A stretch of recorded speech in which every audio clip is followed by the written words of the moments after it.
What's up guys, it's Steven, and in today's video I'm going to be breaking down a sample, something in the style of someone like Kid Cudi or Travis Scott. So yeah, let's get into it. So first things first, here's what the sample sounds like.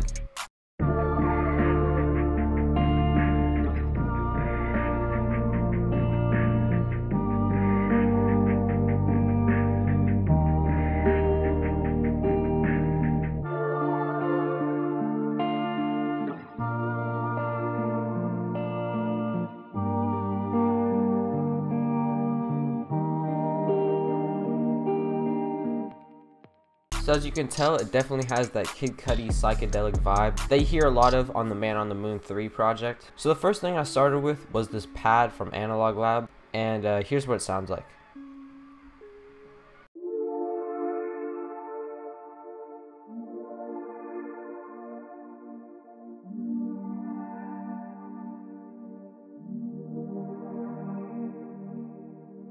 And for the processing on this pad, the first plugin that I added was Reels, and the preset that I used is called Open, and I just turned down the hiss in the motor.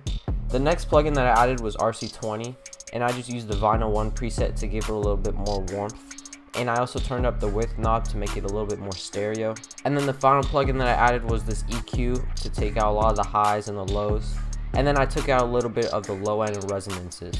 So that's that, and then moving on, the next sound that I added was this electric guitar. And for this electric guitar, basically I just copied the chords and I just arpeggiated them while playing them. And so here's what it sounds like.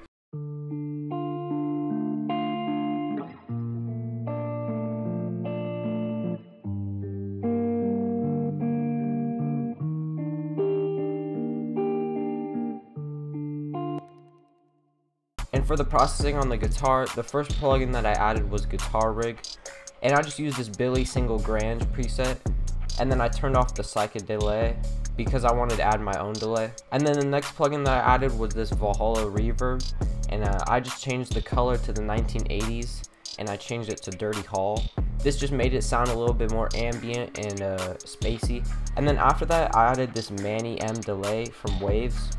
This is actually the only time I've ever used this plugin, and pretty much it's just a standard 1/8 delay, except I turn on the phaser and the distortion just to give it a little bit more color.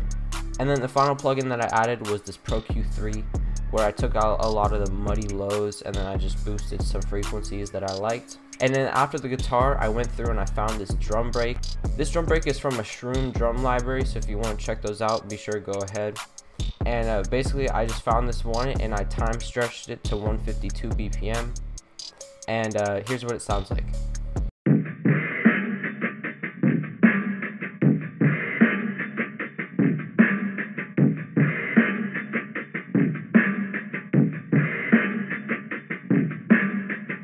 And the effects that I put on this drum loop are pretty simple.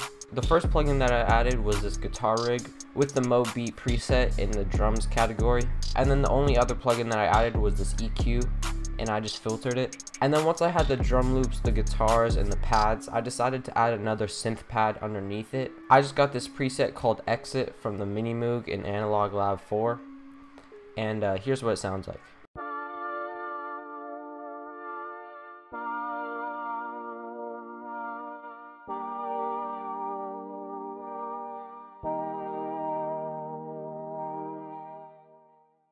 So for this synth pad, I just obviously copied the chords from the original one. And for the processing, I added this RC20 with the VHS preset. This was just to give it a little bit of wobble and distortion, just to give it a little bit more of like a bit crushed effect. And then after the RC20, I added this EQ, because in the original synth, there was a lot of annoying frequencies that I just wanted to take out. And a cool tip in the Pro Q3 that I like to use is if you go down to pre and post, and you click these two buttons right here, when you play the sound, it'll actually give you the full frequency spectrum, and it will actually let you dimmer the annoying frequencies in the sound. So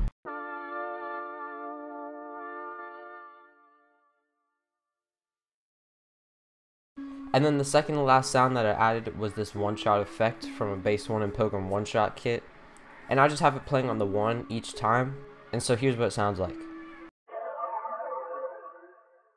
And for this accent, it already came pretty processed because it's from a Bass One and Pilgrim one-shot kit. The only plugins that I added were this delay and chorus from Vectomelt, and then And then I added a small reverb with the wet turned up all the way. And just to make it sound a little bit more vintage, I added this lo-fi drums preset from Cassette. And then finally, the last sound that I used in this sample to wrap it all up was this bass sound from Analog Lab. It's actually just the default sound in Analog Lab 4, but I played the notes overlapping so that there isn't that annoying attack sound. And so here's what it sounds like.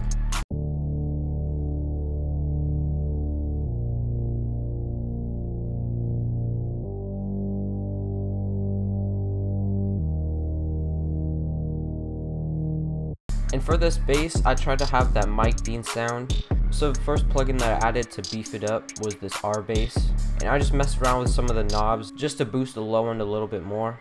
And then the only other plugin that I added was this EQ to take out a lot of the highs. And then I took out some of the resonances again. And so after all of the sounds, here's what the final sample sounds like.